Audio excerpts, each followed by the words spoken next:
तो hello guys, आज हम बात करने जा रहे हैं एनसीईआरटी किताब से चैप्टर 3.3 यानी कि चैप्टर 3.3 में देखिए है क्या इसमें आपको सीखना है समीकरणों को हल करना। किस विधि से दोस्तों? प्रतिस्थापन विधि से।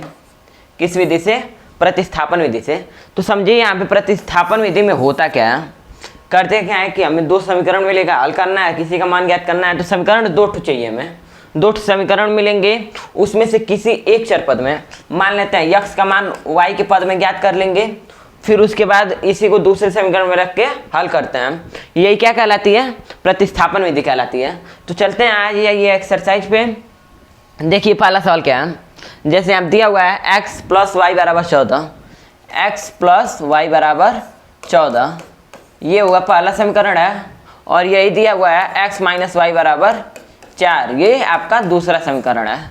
तो हमें बोला कि किसी एक चर पद का मान दूसरे चर पद के रूप में ज्ञात करते हैं। तो देखिए इस यक्स का मान, तो यहाँ पे लिख लेंगे एक लाइन हम लोग समीकरण 1 से लिख लेंगे। उसके बाद समझिए इसको, तो यक्स प्लस वाई बराबर 14। तो हमने बोला यक्स का मान चाहे वाई का मान किसी एक पद में ज्ञात करते हैं। तो यक्स का मान क्या होगा? 14, इधर वाई इधर प्लस में इधर आएगा तो माइनस में हो जाएगा, बराबर के उस साइड जाते हैं क्या हो जाएगा? माइनस में हो जाएगा। तो ये आपका बन गया तीसरा समीकरण, यानी कि इससे हमें यक्स का मान भी एक पता चला। अब देखिए इसी का मान यक्स का मान कहाँ रखेंगे? अब कौन सा समीकरण बचा हुआ है? 1 से प्राप्त किए हैं हम, तो इसे समीकरण 2 में रखेंगे। समीकरण 2 में रखने पर समझिए यहाँ समीकरण 2 में रखते हैं तो ये यक्स का मान, यक्स यहाँ है, यक्स की जगह इसको रख देंगे तो क्या हो जाएगा? 14 माइनस वाई, यक्स का मान रखा गया और माइनस वाई समीकरण में ये बराबर 4। देखिए ये 4 इधर प्लस में इधर आएगा तो किस में हो जाएगा दोस्तों? माइनस में हो जाएगा। तो माइनस 2y क्या हो जाएगा? माइनस 2y बराबर 4 माइनस 14 बराबर माइनस 10 आएगा। ये माइनस से माइनस कैंसिल हो जाएगा। तो y का मान क्या निकलेगा? यहाँ 2 इधर गुणा के रूप में बराबर के उस साइड जाते ही किस में हो जाएगा? भाग में हो जाएगा। तो 10 को भाग देंगे 2 से आएगा 5। y का मान क्या निकला दोस्तों? 5 निकला। अब समझिए यहाँ पे यक्स का मान हमें ज्ञात करना है। तो क्या करते हैं, जो समीकरण हम प्राप्त किए हैं y का मान या जो चर पद का मान निकालेंगे उसमें रख देंगे। तो क्या करते हैं हम, y का मान कहाँ रखेंगे? समीकरण 3 में रख के देखते हैं हम। x बराबर 14 माइनस वाई, यानी कि x बराबर 14 माइनस 5, यक्स का मान क्या निकला? 9 निकला। अभी आपको बोल दिया कि हमें इसकी जांच करके बताइए, तो कैसे करेंगे? तो यहाँ पे उत्तर की जांच भी कर सकते हैं हम। समीकरण में यक्स और वाई का मान जो हम प्राप्त किए हैं समीकरण में उसको रख देंगे। अगर दोनों साइड बराबर आ गया तो हमारा आंसर सही है। और उसी तरह एक सवाल और देख लीजिए, पॉइंट वाला है चाहे रूट वाला है, कोई भी देख लीजिए। तो देखिए यहाँ पे रूट वाले के लिए क्या करते हैं, देखिए कड़ी में 2x है प्लस कड़ी में 3y बराबर क्या हुआ? 0। ये आपका समीकरण 1 है। और यहाँ पे कड़ी में 3x प्लस कड़ी में 8y बराबर 0, ये समीकरण 2 है। तो प्रतिस्थापन विधि से हमें हल करना है ना। तो देखिए पहले हम लोग समीकरण 1 से लिख लेते हैं। समीकरण 1 से यहाँ 0 है, ये इधर जाएगा तो माइनस में होगा और ये कड़ी में 2 इधर आएगा तो भाग में होगा। तो x बराबर क्या निकल रहा है दोस्तों? कड़ी में 3y, वो भी किस में? माइनस में, बटा में ये कड़ी में 2 निकल गया इसका मान। अब देखिए यहाँ पे क्या करते हैं, अब इसी का मान, ये समीकरण 3 निकला है हमारा। तो यक्स का मान समीकरण किस में रखेंगे? 1 से प्राप्त किए हैं तो दूसरे में रख देते हैं हम, समीकरण 2 में। ठीक। अब देखिए यहाँ पे क्या करते हैं, यक्स के जगह पे रखते हैं। तो कड़ी में 3, यहाँ यक्स का गुणांक है ना, तो कड़ी में 3 गुणे माइनस कड़ी में 3y अपान में कड़ी में 2, यहाँ प्लस के रूप में क्या दिया हुआ है? प्लस कड़ी में 8y बराबर 0। अब देखिए यहाँ से गुणा करते हैं तो कड़ी में 3 और कड़ी में 3 क्या हो जाएगा? ऐसे हो जाएगा 3 गुणे 3, तो ये 3 बाहर आ जाएगा। तो इसका मान क्या आएगा?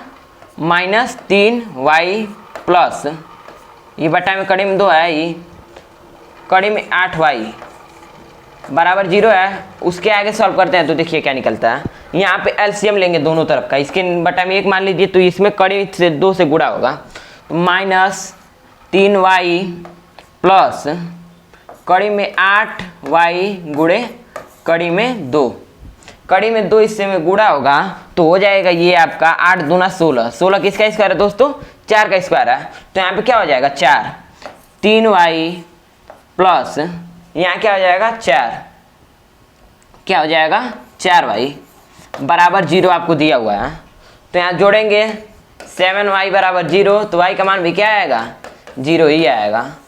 अब इसी y का मान क्या करते हैं, इसी y का मान कहाँ रख देंगे, समीकरण 3 में रख देते हैं, तो x बराबर -3 गुणे 0 अपान में कड़ी में 2, तो ये हो जाएगा 0 बटा के कड़ी में 2, यानी कि y का मान क्या आया 0। ये अपरिभाषित है, इसे परिभाषित नहीं कर सकते हैं, इसका दोनों मान क्या आ रहा है 0। यहाँ पे आपको शुरू में भी बोला है कि अगर दोनों को जोड़ा है तो 0 ही आ रहा है, यानी कि कुछ माइनस वाइनस में आ सकता है, पर यहाँ माइनस में सॉल्व करने पे नहीं आ रहा है, इसका मान 0 ही आ रहा है। अब देख लीजिए आप लोग, ये पॉइंट वाला भी सेम उसी प्रकार से लगेगा और अन्य सवाल भी उसी तरह से लगेंगे। आ जाइए अब अगले सवाल पे। अगला सवाल क्या है हमारा, देखिए, को हल कीजिए और इसमें यम का मान वह मान ज्ञात कीजिए जिसके लिए y बराबर mx प्लस 3 है। अब देखिए यहाँ पे m का मान भी ज्ञात करना है, पर पहले x और y का मान हम लोग ज्ञात कर लेते हैं। तो देखिए समीकरण 1 से लिखते हैं, सॉल्व करते हैं, तो समीकरण 1 से, तो यहाँ समझिए 2x plus 3y equal to 11। अब यहाँ देखिए ये 2x का मान हम लोग, x का मान क्या आएगा, ये बराबर के इस साइड जाएगा माइनस में हो जाएगा, और ये बराबर के उस साइड जाएगा तो भाग के रूप में हो जाएगा। ये आपका समीकरण 3 बन के तैयार हो गया। अब देखिए x का मान कहाँ रखेंगे, समीकरण 2 में, समीकरण 2 में रखते हैं, तो देखिए क्या आता है, ये समीकरण 2 है हमारा, तो 2 गुणे किस में गुणा करेंगे, 11 माइनस 3y अपान में 2 गुणे नहीं माइनस है, -4y बराबर -24, इसे गुणा करिए आप, देखिए 2 से 2 ये कट जाएगा, बचेगा क्या 11 माइनस 3y माइनस 4y बराबर -24, ये हो जाएगा -35, अरे सॉरी यहाँ हो जाएगा 4 और 3 7y, ये 11 इधर किस में है, प्लस के रूप में है, इसके सामने प्लस का साइन है, और इधर आएगा तो किसका हो जाएगा, माइनस का हो जाएगा, -24 -11 बराबर क्या निकलेगा, -7y बराबर -35, तो y का मान क्या निकलेगा दोस्तों, 5 निकलेगा, ये प्लस माइनस से माइनस कट गया है, यहाँ बच्चा y का मान 5 निकला, तो y का मान कहाँ रखेंगे, y का मान समीकरण 3 में रख देंगे, समीकरण 3 में। अब समझिए यहाँ पे ये समीकरण 3 था, तो x बराबर 11 माइनस 3 इंटू किससे गुणा करेंगे 5 से, और बटा में 2, तो 11 में से 15 घटाएंगे आएगा -4 बटा के 2, तो इसका मान क्या निकला, x का मान आया आपका -2। अब जो हमें मान प्राप्त हुआ है, अभी हमें क्या ज्ञात करना है, यम का मान भी ज्ञात करना है, तो यहाँ पे दिया हुआ है y बराबर mx प्लस 3, m का मान हमें ज्ञात करना है, x का मान भी पता है और y का मान भी पता है, तो x और y का मान जो पता है उसे रख देते हैं, 5 बराबर यहाँ पे क्या हो जाएगा, माइनस से गुणा होगा -2m प्लस 3, ये 3 इधर प्लस में इधर आएगा तो किस में हो जाएगा दोस्तों, माइनस में हो जाएगा, तो -2m बराबर 5 में से 3 गया बचा 2, तो m बराबर क्या निकलेगा, माइनस और माइनस इधर हो जाएगा, तो ये हो जाएगा m बराबर 2 बटा के -2, तो m का मान क्या निकलेगा दोस्तों, -1। अब आ जाते हैं अगले सवाल पे। अगले सवाल क्या बोला है, देखिए, निम्न समीकरण समस्याओं में रैखिक समीकरण युग्म बनाइए और उनके हल प्रतिस्थापन विधि द्वारा ज्ञात कीजिए। अब ध्यान दीजिए, अब वहाँ पे हम लोग तो कर ले रहे थे, हमें समीकरण मिल रहा था, पर इसमें अब समीकरण भी बनाना है और उसे हल भी हमें ही करना है। तो देखिए क्या बोला है, 2 संख्याओं का अंतर 26 है और एक संख्या दूसरी संख्या की 3 गुनी है, तो यहाँ पे देखिए समीकरण क्या बन रहा है, तो देखिए ये आपका पहला शर्त है और ये आपका दूसरा शर्त है, जो आपने 3.2 में भी ऐसा शर्त वाला पढ़ा था। अब देखिए इसे क्या करते हैं हम लोग, कैसे समीकरण बनाएंगे। समीकरण बनाने का प्रोसेस जो है वो 3.1 में हमने पढ़ा था। तो देखिए माना जो बोला रहेगा उसे मान लेंगे केवल। तो माना प्रथम पहली संख्या बराबर यक्स, क्या रखते हैं यक्स, और दूसरी संख्या क्या रखते हैं दोस्तों वाई, दूसरी संख्या बराबर वाई। अब यहाँ पे अब पहला शर्त क्या बोला है, प्रथम शर्तानुसार समझिए बात को। यहाँ पे क्या बोला है, दोनों संख्याओं का अंतर। तो मान लेते हैं यक्स माइनस वाई, यहाँ पे पहली संख्या जो है वो बड़ी संख्या भी होगी, तभी तो यहाँ पे प्लस में 26 आ रहा है। तो ये बड़ी संख्या है, यक्स जो है वो बड़ी संख्या भी है और पहली संख्या भी है, और ये क्या है छोटी संख्या है। आप ध्यान दीजिए, तो यहाँ समीकरण 1 बन के तैयार हो गया। उसी तरह दूसरी शर्त से देख लेते हैं, द्वितीय शर्तानुसार क्या आता है। तो द्वितीय शर्तानुसार में आप समझिए बोला है यहाँ पे दूसरी संख्या की 3 गुनी है, पहली संख्या क्या है दूसरी संख्या की 3 गुनी है। तो ये पहली संख्या यक्स बोले थे बराबर 3 गुनी है, इसकी 3 गुनी है ना 3 वाई। ये आपका बन के तैयार हो गया समीकरण नंबर 2। अब इसे हल करते हैं हम लोग। हल करते हैं, किस प्रकार से हल होगा यहाँ पे ध्यान दीजिए। तो यहाँ पे समीकरण 1 से हम लोग यक्स का मान ज्ञात करते हैं। समीकरण 1 से यक्स बराबर 26 प्लस वाई, ये वाई इधर माइनस में था, इस साइड आएगा तो किस में हो जाएगा दोस्तों प्लस में हो जाएगा। तो ये आपका बन के तैयार हो गया समीकरण 3। अब इसे यहाँ पे देखिए, इसको क्या करते हैं, यक्स का मान जो है उसे समीकरण 2 में रखते हैं। यक्स का मान समीकरण 2 में रखते हैं। तो देखिए क्या प्राप्त होता है, 26 प्लस वाई बराबर 3 वाई, ये वाई इधर प्लस में था, इधर आएगा तो किस में हो जाएगा माइनस में हो जाएगा। तो 2 वाई बराबर 26, तो 1 वाई का मान क्या निकलेगा वाई बराबर 13। अब देखिए दूसरी संख्या हम लोग देख लेते हैं, हम वाई का मान कहाँ रखेंगे, वाई का मान रखते हैं समीकरण 3 में। वाई का मान समीकरण 3 में, समीकरण 3 में रखते हैं तो क्या प्राप्त होता है, देखिए यहाँ पे समीकरण 3 है यक्स बराबर 26 प्लस वाई। तो यहाँ 26 में 13 ऐड करेंगे, 26 और 13 39। अब इसे हम लोग आंसर की भी एक बार चेक कर लेते हैं सही आया कि गलत। तथ्य बोला हुआ है ना, तो तथ्य के अनुसार इसे चेक कर लेंगे हम लोग। दो संख्याओं का अंतर 26 है, 39 में से 13 घटाएं आया 26। और समझिए एक संख्या दूसरी संख्या की 3 गुनी है, 13 3 39, दोनों शर्त हमें फॉलो कर रहा है, यानी कि आंसर भी सही निकला है। अब आ जाइए अगले सवाल पे। अगला सवाल है, दो संपूरक कोणों में बड़ा कोण छोटे कोण से 18 डिग्री अधिक है, उन्हें ज्ञात कीजिए। संपूरक कोण यानी कि कौन सा कोण, 90 अंश का कोण। दो संख्याओं को जोड़ने पे अगर 90 आ रहा है तो क्या हुआ, प्रत्येक कोण जो है दूसरे कोण के संपूरक कहलाएगा। तो समझिए माना छोटा कोण, माना बड़ा कोण छोटे कोण से, तो हमें जिससे बोला जाए जिससे उसे पहले मानेंगे। माना छोटा कोण बराबर x डिग्री, और बड़ा कोण क्या होगा, तब बड़ा कोण जो होगा वो होगा y डिग्री। शर्त समझिए यहाँ पे क्या हुआ है, दोनों को जोड़ने पे क्या आना चाहिए, 90 अंश आना चाहिए। तो x प्लस वाई बराबर 90, ये बन के तैयार हो गया समीकरण 1। और दूसरा शर्त आपको यहीं पे बोला है, बड़ा कोण जो है मतलब कि y जो है वो क्या है 18 डिग्री अधिक है, किससे, x से। तो y बराबर x प्लस 18, ये हो गया समीकरण 2।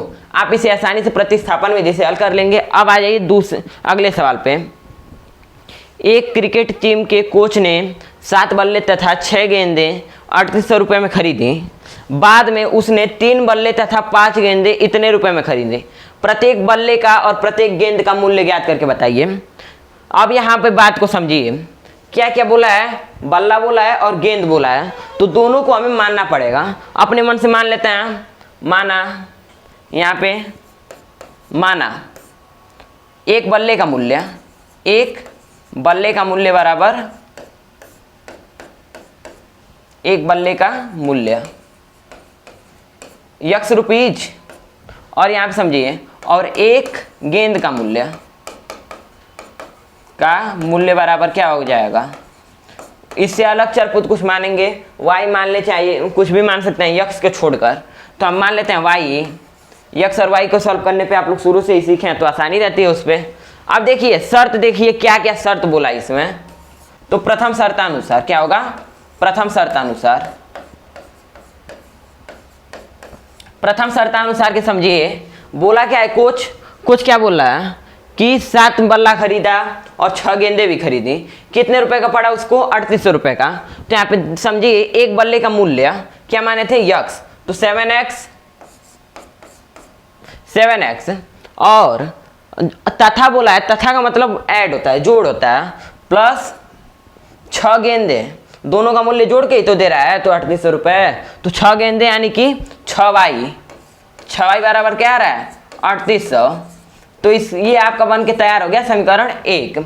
उसी तरह दूसरा शर्तानुसार समझ लीजिए क्या आ रहा है, द्वितीय शर्तानुसार क्या आ रहा है, समझिए यहाँ पे द्वितीय शर्तानुसार बोल क्या रहा है, जब एक बार क्या किए कि बच्चे मान लीजिए बैट तोड़ दिए, गेंद फट गया है, खो गया, तो क्या कोच गया फिर से खरीदने, कोच गया फिर से खरीदने, क्या क्या इस बार लिया, 3 ठो बैट लिया, 5 ठो गेंदे ली, तो मतलब कि 3x प्लस 5y।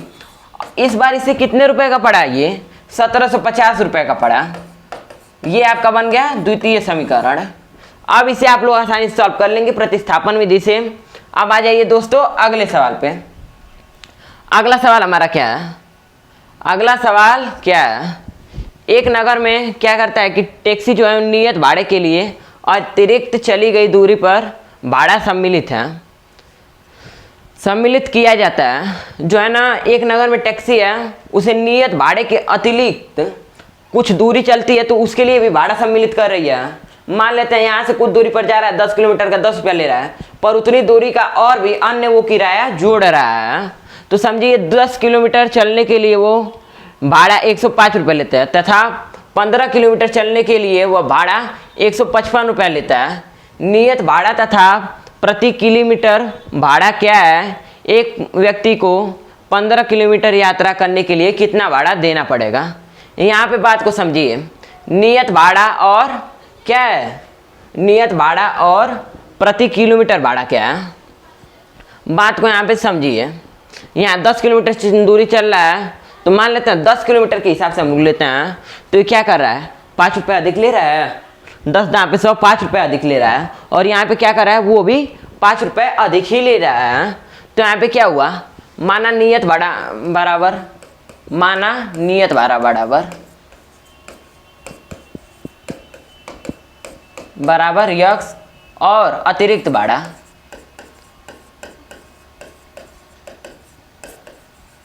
अतिरिक्त भाड़ा बराबर वाई।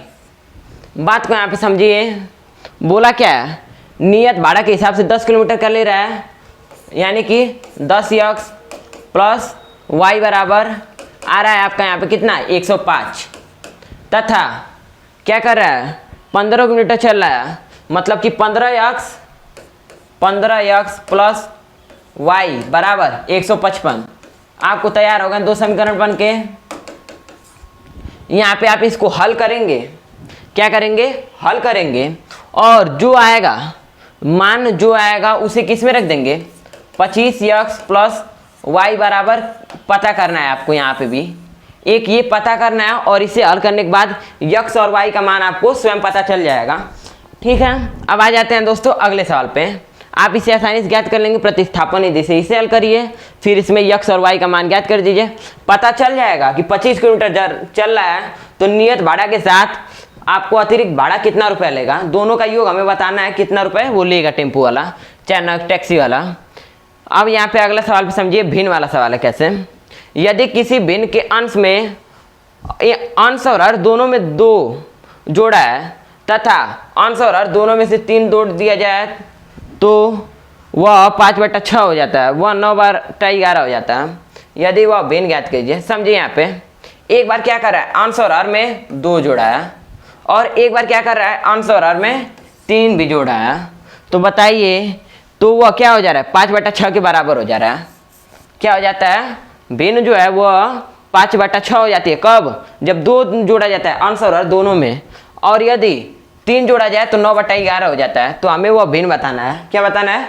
भिन्न बताना है वो। तो समझिए यहाँ पे माना अंश बराबर किसका अंश? भिन्न का अंश। अंश मान लेते हैं x और हर मान लेते हैं y। ठीक है, अब यहाँ पे शर्त समझिए। शर्त क्या है? शर्तानुसार ये मतलब कि अंश और हर में, अब मान लीजिए अंश और हर जान लिए तो भिन्न क्या बनेगी? x/y तो भिन्न बनेगी।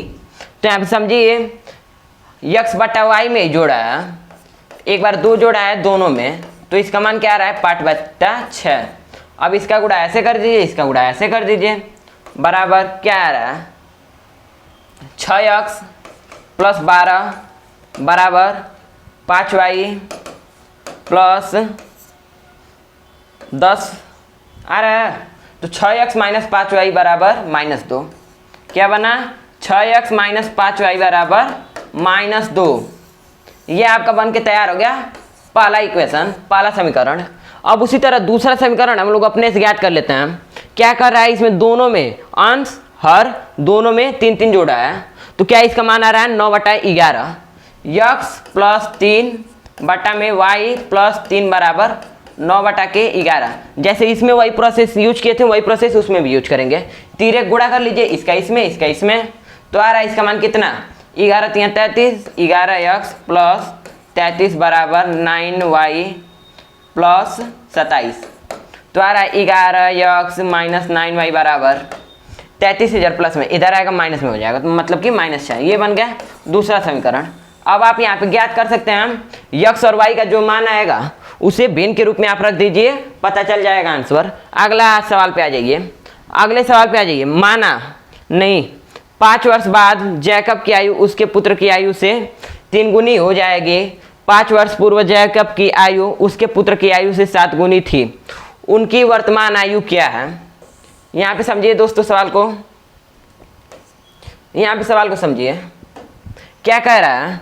5 वर्ष बाद, पहले हम लोग क्या करते हैं? 5 वर्ष बाद कब होगा? वर्तमान में है, उसके 5 वर्ष बाद कुछ होगा, उसके 5 वर्ष पहले कुछ हुआ, पर मेन इसमें क्या है? वर्तमान आयु ही तो मेन है।